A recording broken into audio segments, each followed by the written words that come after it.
qu'on a la chance d'avoir sur ce plateau le père et le fils, Jean-Luc et Cyril Simon. Merci d'avoir accepté de venir ici. Justement, tiens, sur ce que vient de nous dire le docteur, comment l'avez-vous vécu? Vous avez été handicapé en 1983 à la suite d'un accident de la route. Votre fils avait 2 ans à l'époque. Est-ce que justement, vous avez éprouvé de l'aigreur, vous êtes de l'injustice? Est-ce que vous avez ce souvenir-là et est-ce que vous l'avez transmis à votre enfant, ça? Ou au contraire, est-ce que vous avez fait un travail sur vous? L'injustice n'est pas vraiment ce que je retiens de mon expérience. Pour moi, ça a été une épreuve plutôt, oui. Le terme d'injustice, non, j'ai pas eu ce sentiment-là, étant donné qu'il n'y avait pas de tiers responsable dans mon accident, que je suis le seul responsable, donc à la limite, ça élimine ce problème-là du responsable. Ouais.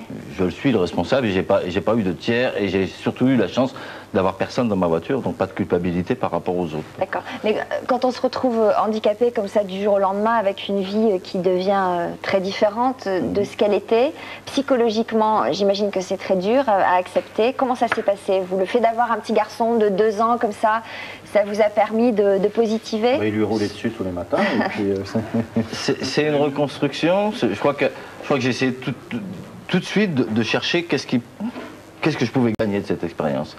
Tout de suite. Tout de suite. Parce que je me suis dit, mais il faut absolument se concentrer sur le bénéfice si on veut essayer de vivre une situation le mieux possible. Et ce bénéfice-là, ça a été tout d'abord la possibilité d'être beaucoup plus présent auprès de mon fils, ouais. le temps qu'il a été jeune.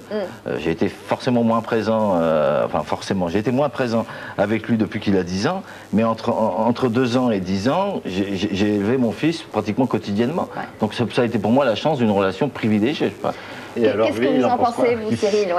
Comment vous l'avez vécu, ça? Vu qu'il était en fauteuil quand j'ai eu 2 ans, en fait, je l'ai un peu tout le temps connu comme ça, donc c'est sûr que, moi, je l'ai vraiment, je l'ai bien vécu. J'ai vraiment jamais eu de problème avec ça. Est-ce que ça vous a posé un problème vis-à-vis des autres, du regard des autres, de vos copains, ou est-ce qu'au contraire, c'était tellement naturel pour vous? Non, c'était naturel justement. Donc en plus, j'ai jamais eu de réflexion de la part des autres, que ce soit des camarades. Jamais de réflexion de copains? Jamais de réflexion négative. En tout cas, j'en parlais vraiment naturellement. Bon, j'ai jamais eu de problème avec ça. Enfin, en tout cas, avec le regard des autres, c'était naturel, quoi. Donc forcément, ça passait mieux. S'il n'y avait pas de problème avec le regard des autres, il y avait d'autres problèmes? Non, même pas forcément, quoi. Non, je l'ai très bien vécu, je l'ai bien accepté et tout va bien, ça va. Il est président d'associations de personnes handicapées, il va beaucoup s'occuper de l'année européenne des personnes handicapées l'année prochaine.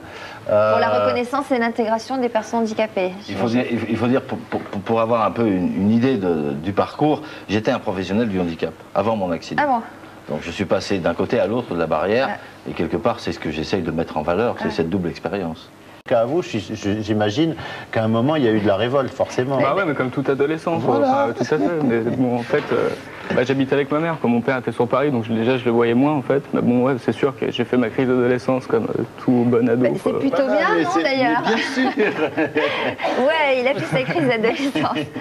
Non, mais je crois que ce qu'on voulait un petit peu dire ce matin, enfin ce qu'on voulait, en menant notre enquête, on s'est vraiment très vite rendu compte que, somme toute, les problèmes disparaissaient très rapidement et que si les parents le vivaient bien, les enfants le vivaient bien. Je crois que c'était surtout ça qu'il fallait dire. Mais sans faire croire que les problèmes disparaissent. Non, mais bien sûr.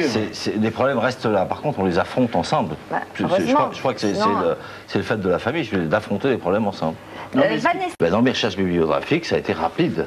Il y a très peu de références qui parlent de ce sujet-là, sur les conséquences psychologiques du handicap physique traumatique. En tout cas, c'était la façon dont je l'avais ciblé. Ouais. Et par contre, une des conclusions, et en tout cas c'est le constat que j'ai fait moi durant tout ce que j'ai pu expérimenter, c'est que les proches portent une souffrance en eux qui est aussi importante que la personne elle-même handicapée. Ouais. La seule différence, c'est que cette souffrance est toujours moins reconnue. Ouais. Parce qu'on plaint la personne handicapée, on la soutient. Ouais. Par contre, l'autre, il n'a qu'à se satisfaire d'être encore valide.